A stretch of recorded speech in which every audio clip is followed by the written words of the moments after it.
आदाब नाजरीन, मैं हूं आपके साथ इश्तियाक अहमद और आप देख रहे हैं गुलिस्तान न्यूज। वक्त हो चला है दिन भर की 100 बड़ी खबरों का। आइए शुरुआत करते हैं फटाफट अंदाज में। देश में कोरोना का कहर लगातार जारी है। देश में 24 घंटे के दौरान 3.32 लाख से अधिक कोरोना के नए मामले दर्ज किए गए। किसी भी देश में एक दिन में संक्रमण के इतने ज्यादा मामले आने का ये नया रिकॉर्ड है। जबकि बीते 24 घंटे में 2250 से अधिक कोरोना मरीजों के दम तोड़ने के साथ इस महामारी से मरने वालों की संख्या 1,86,928 हो गई है। इन नए मामलों के साथ देश में अब तक कोरोना से 1 करोड़ से ज़्यादा लोग संक्रमित हो चुके हैं। वहीं 1 करोड़ 36 लाख से ज़्यादा लोग ठीक भी हो चुके हैं। भारत में कल तक कोरोना वायरस के लिए कुल 27 करोड़ 44 लाख से ज़्यादा सैंपल टेस्ट किए जा चुके हैं। कोरोना पर पीएम मोदी की बैठकों के चलते पीएम मोदी ने अपनी चुनावी रैली को रद्द कर दिया है। पीएम मोदी बंगाल में आज शाम 5 बजे वर्चुअल रैलियों को संबोधित करेंगे। महाराष्ट्र के विरार में स्थित कोविड डेडिकेट विजय वल्लभ अस्पताल के आईसीयू में आग लग गई, जिसमें 13 मरीजों की आग की चपेट में आकर जान चली गई। यह दुर्घटना सुबह के 3:15 पर शॉर्ट सर्किट हो जाने से अस्पताल में घटी है। फिलहाल 5 मरीजों को दूसरी जगह शिफ्ट कर दिया गया है। महाराष्ट्र के मुख्यमंत्री उद्धव ठाकरे ने विरार के विजय वल्लभ कोविड अस्पताल में आग लगने की घटना की जांच के आदेश दे दिए हैं। पीएम मोदी ने महाराष्ट्र के विरार में कोविड अस्पताल में भीषण आग लगने की घटना पर दुख जताया है। पीएम ने प्रधानमंत्री राष्ट्रीय राहत कोष में मृतकों के परिजनों को 2 लाख रुपए और गंभीर रूप से घायलों को 50,000 रुपए की राशि देने को अपनी मंजूरी दे दी है। रक्षा मंत्री राजनाथ सिंह ने महाराष्ट्र के विरार में कोविड अस्पताल में आग लगने की घटना में हुई मौतों पर दुख जताया और परिवारों के प्रति अपनी संवेदनाएं व्यक्त की हैं। महाराष्ट्र में कोविड-19 मामलों में वृद्धि और मेडिकल ऑक्सीजन की गंभीर कमी के बीच राज्य के स्वास्थ्य मंत्री राजेश टोपे ने कहा कि अगर जीवन रक्षक गैस की आवश्यक आपूर्ति में मदद मिलती है तो राज्य सरकार केंद्र के पैर छूने को भी तैयार है। स्वास्थ्य मंत्री ने कहा, राज्यों के बीच ऑक्सीजन के वितरण का अधिकार केंद्र सरकार के हाथों में है। उन्हें अपने अधिकारों का उपयोग करना चाहिए और यह सुनिश्चित करना चाहिए कि महाराष्ट्र को अधिक ऑक्सीजन मिले। केंद्र सरकार ने अपने सभी कर्मचारियों को टीका कराने की सलाह दी है ताकि कोरोना वायरस संक्रमण के प्रसार की प्रभावी रोकथाम की जा सके। कोरोना के हालात से निपटने के लिए पीएम मोदी की अहम बैठक। इस बैठक में पीएम मोदी की राज्यों के मुख्यमंत्रियों के साथ कोरोना हालात पर चर्चा है। दिल्ली में पिछले 24 घंटे में कोरोना के 26,169 नए मामले सामने आए। 306 लोगों की मौत हो गई और 19,609 लोग डिस्चार्ज भी हुए हैं। दिल्ली के सरगंगा राम अस्पताल के चिकित्सक निदेशक ने कहा कि ऑक्सीजन की वजह से अस्पताल में पिछले 24 घंटे में 25 मरीजों की मौत हो गई है। कई राज्यों में मौसम का मिजाज बदल गया है। हरियाणा के कई इलाकों में हल्की बारिश हुई तो दिल्ली में भी हल्की बारिश देखने को मिली है।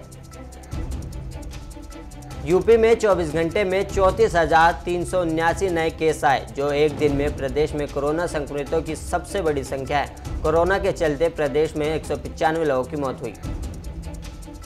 इसी बीच कोरोना मरीजों के इलाज के लिए यूपी सरकार ने बड़ी राहत दी है। अब कोरोना मरीजों को भर्ती करने के लिए सीएमओ के रेफर लेटर की जरूरत नहीं होगी। पंजाब में पिछले 24 घंटे में कोविड-19 के 5,456 नए मामले आए। 3,657 लोग डिस्चार्ज हुए और 76 लोगों की मौत हो गई।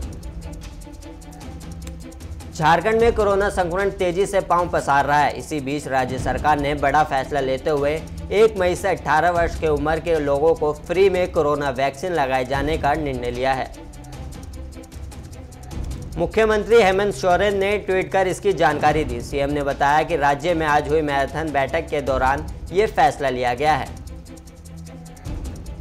भारतीय रेलवे ने लिक्विड मेडिकल ऑक्सीजन टैंकरों के साथ पहली ऑक्सीजन एक्सप्रेस विशाखापट्टनम से मुंबई के लिए अपनी पहली यात्रा शुरू की है।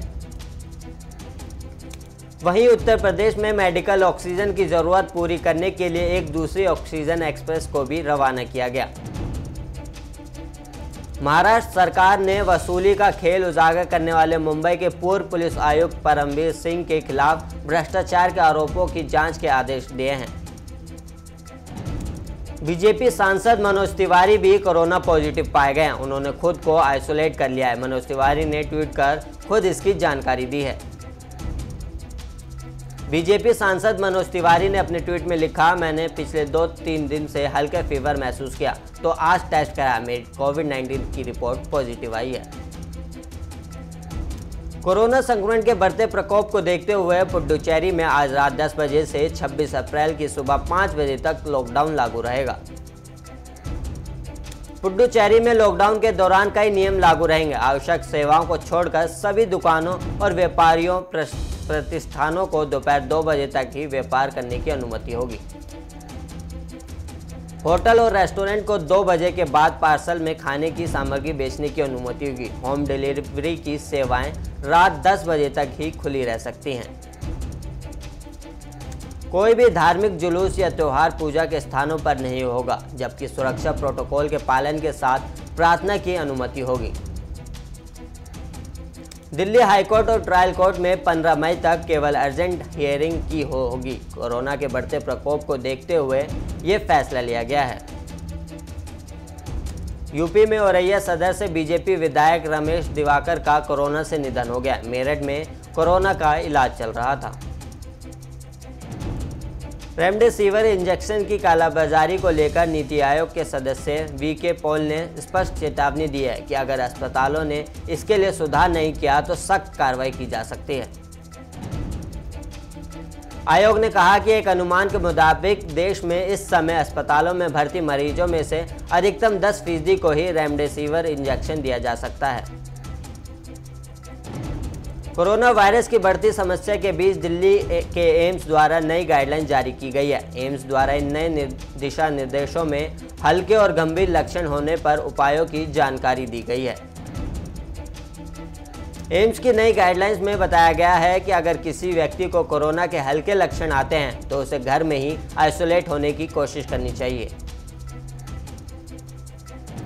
इस दौरान लोगों से दूरी बनाए रखें, मास्क, सैनिटाइजर और सफाई का ध्यान रखें। अपने डॉक्टर के संपर्क में रहे। अगर सांस लेने में किसी तरह की परेशानी आती है तो तुरंत मदद लें। एम्स ने एक और निर्देश दिया है। एम्स में रिसोर्स की कमी होने के कारण अब सिर्फ उन हेल्थ केयर वर्कर्स का टेस्ट किया जाएगा जिनमें कोरोना के लक्षण हैं। कोरोना काल में जहां देश और प्रदेश में ऑक्सीजन की कमी हो रही है, वहीं हरियाणा के फरीदाबाद में सिविल डॉक्टर ने बताया कि जिले में ऑक्सीजन की कोई कमी नहीं है और यहां 100 ऑक्सीजन बेड उपलब्ध हैं। हरियाणा के स्वास्थ्य और गृह मंत्री अनिल विज ने बढ़ते कोरोना को लेकर पाबंदियां और बढ़ा दी है। साथ ही लोगों की अनावश्यक भीड़ पर रोक लगा दी है। यूपी के बस्ती में पुलिस अधीक्षक ने साइकिल वितरण के दौरान बताया, साइकिल उन चौकीदारों को दी गई है जिनके पास सूचना कलेक्ट करने के लिए कोई वाहन नहीं था। यूपी के बरेज में ऑक्सीजन की कमी से हाहाकार मचा हुआ है। प्राइवेट हॉस्पिटल में 11 बच्चे वेंटिलेटर पर हैं। वहीं डॉक्टरों का कहना है कि ऑक्सीजन नहीं मिली तो बच्चों की जान जा सकती है। हरियाणा के मुख्यमंत्री मनोहर लाल ने सभी अस्पतालों में ऑक्सीजन की पर्याप्त व्यवस्था और रेमडेसिविर इंजेक्शन चिकित्सक परामर्श के बिना नहीं दिए जाने के निर्देश दिए हैं।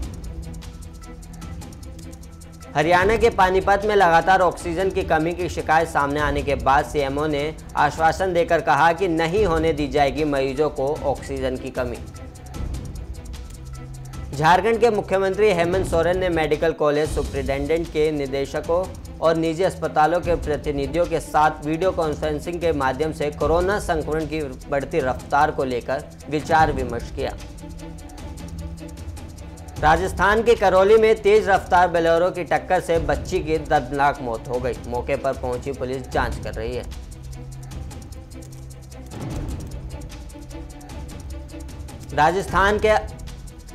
राजस्थान के अबू रोड में कोरोना संक्रमित महिला के शव का पालिका अध्यक्ष ने अंतिम संस्कार किया और क्षेत्र में सैनिटाइजर का छिड़काव कराया गया। कर्नाटक के कोलेगाल में पुलिस प्रशासन ने नाकाबंदी कर शहर के दुकानों को बंद कराया, जिससे कि कोरोना मरीजों के आंकड़ों में लगाम लगाई जा सके। झारखंड के साहिबगंज में पुलिसकर्मियों ने बेकाबू कोरोना वायरस की दूसरी लहर के कहर को देखते हुए कोविड जांच कराया और नागरिकों से अपील कर कहा कि वह घर पर रहें और सुरक्षित रहें। झारखंड के साहिबगंज में डीसी के निर्देश पर नेशनल हाईवे के पास अवैध दुकानों को जेसीबी के माध्यम से ध्वस्त करवाया गया। राजस्थान के सिरोही में आईजीपी ने मंडार बॉर्डर स्थित चेक पोस्ट का निरीक्षण कर व्यवस्थाओं का जायजा लिया। साथ ही स्थानीय अधिकारियों को कोविड-19 के गाइडलाइन पालन करने के निर्देश दिए। हरियाणा के पानीपत में दरिंदगी की सारी हदें पार करने का मामला सामने आया, जहां पीड़ित पत्नी ने महिला थाना पहुंचकर न्याय की गुहार लगाई है। बिहार में शिक्षण संस्थानों को 15 मई तक बंद करने के निर्देश दिए गए हैं। इसके बावजूद वंदे मातरम शिक्षण संस्थान में कोरोना गाइडलाइंस नियमों का उल्लंघन किया जा रहा है। पटना में दिन दिहाड़े बदमाशों ने एक युवक पर बम फेंककर फरार हुए। मौके पर पहुंची पुलिस मामले की जांच कर रही है। कर्नाटक में अधिकारी ने सब्जी व्यापारियों को गांव के बाहर एक मैदान में सब्जी लगाने की सलाह दी और कोरोना गाइडलाइन पालन करने की अपील की है। कर्नाटक के बीदर में सरकारी आदेश पर व्यापारियों की दुकानें बंद कराई गई। बता दें, कोरोना महामारी के चलते जरूरी दुकानों को छोड़कर अन्य दुकानों को बंद कराने का निर्देश जारी किया गया है। कर्नाटक के बीएलडी संस्थान के चेयरमैन और पूर्व गृह मंत्री ने सरकारी रेट से भी कम रेटिंग्स में चिकित्सा सुविधा उपलब्ध कराने का ऐलान किया है और संक्रमण में गरीबों का सेवा करने का संकल्प लिया है। राजस्थान के जोधपुर में पुलिस प्रशासन और निगम प्रशासन लगातार आम जन को अवेयर कर रहे हैं, जिससे कि कोरोना के बढ़ते संक्रमण को रोका जा सके। यूपी के बरेली में अपेक्स हॉस्पिटल में मरीज की डेड बॉडी बदलने पर परिजनों ने हॉस्पिटल में जमकर हंगामा किया। मौके पर पहुंची पुलिस मामले की जांच कर रही है। यूपी के अमरोहा में फर्जी वोटिंग को लेकर निर्वाचन आयोग ने लिया फैसला। निर्वाचन आयोग ने कहा कि 29 अप्रैल को फिर से मतदान होगा। झारखंड के साहिबगंज में कोरोना के बढ़ते प्रकोप में पत्रकारों के निधन की खबरें सामने आने लगी हैं, जिससे पत्रकार जगत शौक में है। कर्नाटक के बीजापुर में कोरोना मरीजों की बढ़ती संख्या को देखते हुए जिला इंचार्ज ने ऑक्सीजन और बेड्स की सुविधा उपलब्ध कराने की बात कही और साथ ही जनता से कोरोना गाइडलाइन का पालन करने को कहा है। यूपी के रायबरेली में अज्ञात हत्यारों ने वृद्ध पति पत्नी को उतारा मौत के घाट। मौके पर पहुंची पुलिस जांच कर रही है। यूपी के उन्नाव में दबंग प्रत्याशी ने अपने भाइयों और समर्थकों के साथ दलित वोटरों पर जमकर लाठियां चलाई। मौके पर पहुंची पुलिस जांच कर रही है। राजस्थान के जोधपुर में महात्मा गांधी अस्पताल कोरोना से 24 साल की विवाहित का निधन। मौके पर पहुंची पुलिस जांच कर रही है। यूपी के मैनीपुर में पंचायत चुनाव में निष्पक्षता से मतगणना करने की अपील करके जिला पंचायत प्रत्याशी प्रतिनिधियों ने जिला अधिकारियों के नाम ज्ञापन सौंपा। यूपी के मुरादाबाद में नगर निगम ठेकों के घोटाले को लेकर नगर आयुक्त को प्रार्थना पत्र दिया और जिलाधिकारी के माध्यम से मुख्यमंत्री के नाम ज्ञापन सौंपा गया। बिहार के सिवान में युवक की हत्या कर शव को कुएं में फेंक शव मिलने से इलाके में सनसनी फैल गई है। मौके पर पहुंची पुलिस जांच कर रही है। हफ्ते के आखिरी कारोबारी दिन भी बाजार गिरावट के साथ खुले। सेंसेक्स 216 और निफ्टी 89 अंक नीचे खुले।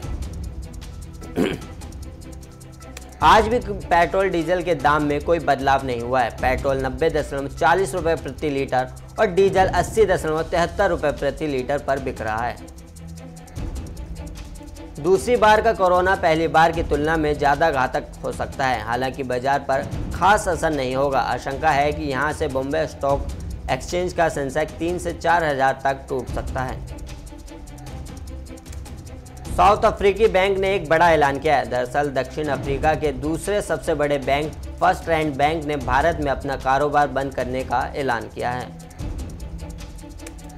हफ्ते भर में ये दूसरा विदेशी बैंक है जिसने भारत में कारोबार बंद करने का ऐलान किया है। इससे पहले अमेरिका के सिटी बैंक ने भी यहां से बिजनेस बंद करने का ऐलान कर चुकी है।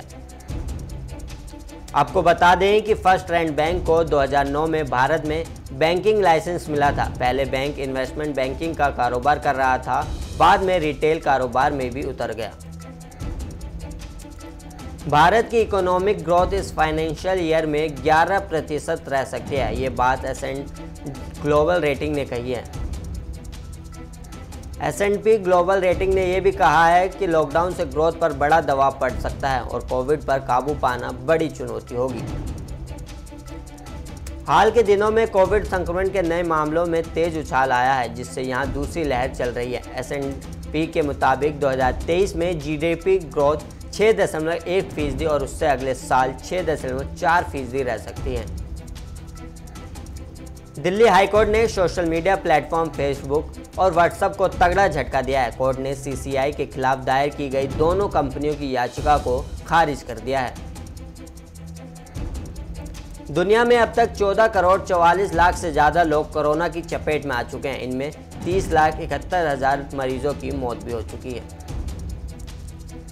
फिलहाल 1.87 करोड़ लोगों का इलाज चल रहा है। इनमें 1,09,845 मरीजों की हालत क्रिटिकल है और 1.86 करोड़ लोगों में कोरोना के हल्के लक्षण हैं। ब्रिटेन में टीकाकरण शुरू होने के बाद महामारी से सिर्फ 4 मौतें दर्ज हुई हैं। इसके अलावा ब्रिटेन में नए कोरोना मरीजों की रफ्तार भी करीब 10-17% कम हुई है। ब्राज़ील, तुर्की, France, Argentina, Iran, Colombia, Germany, Italy, Peru और पोलैंड जैसे देशों में हर दिन 10,000 से ज़्यादा लोग संक्रमित हो रहे हैं। सबसे खराब हालात ब्राज़ील और तुर्की के हैं। अमेरिका के सीडीसी ने गाइडलाइन जारी की है। इसके मुताबिक चेहरे, ठोड़ी और नाक को पूरी तरह ढकने वाला चुस्त और आरामदायक मास्क मददगार है।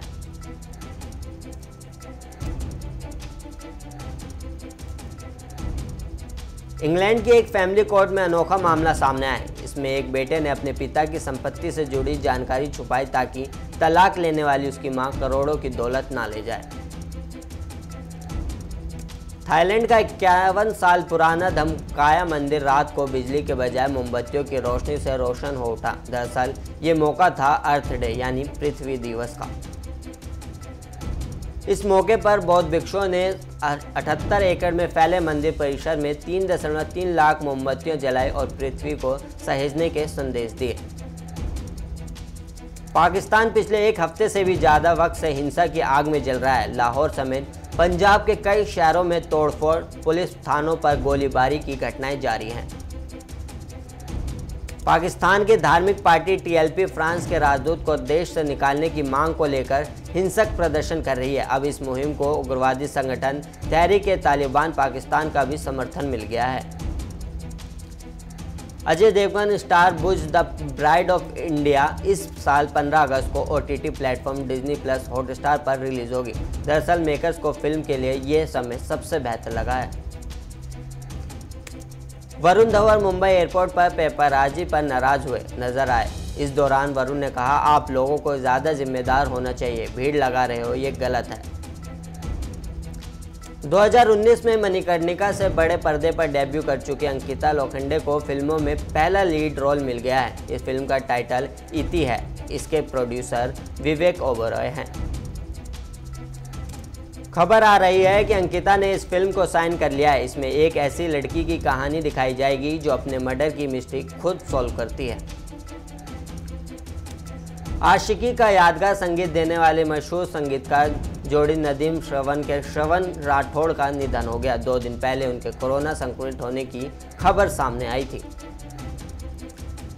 आईपीएल 2021 सीजन के 16वें मैच में रॉयल चैलेंजर्स बेंगलोर ने राजस्थान रॉयल्स को 10 विकेट से करारी शिकस्त दी। ये टीम की लगातार चौथी जीत है। जीत के साथ आरसीबी पॉइंट्स टेबल में 8 अंक के साथ टॉप पर पहुंच गई है। साथ ही आरसीबी के गेंदबाजों ने पावर प्ले में विकेट लेकर राजस्थान को दबाव में डाल दिया था।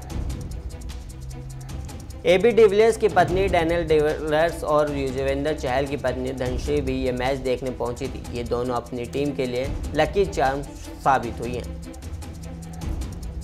इंडियन प्रीमियर लीग का 17वां मुकाबला चेन्नई में आज मुंबई इंडियंस और पंजाब किंग्स के बीच होगा। मुंबई की टीम 4 मैचों से 4 अंक लेकर पॉइंट टेबल में चौथे स्थान पर है। मुंबई इंडियंस और पंजाब किंग्स के बीच हुए पिछले मुकाबले में 2 सुपर ओवर की नौबत आई थी। इससे आखिरकार पंजाब ने ही जीता था। इस बुलेटिन में इतना ही। ऐसी ही तमाम जानकारी के लिए देखते रहिए गुलिस्तान न्यूज़।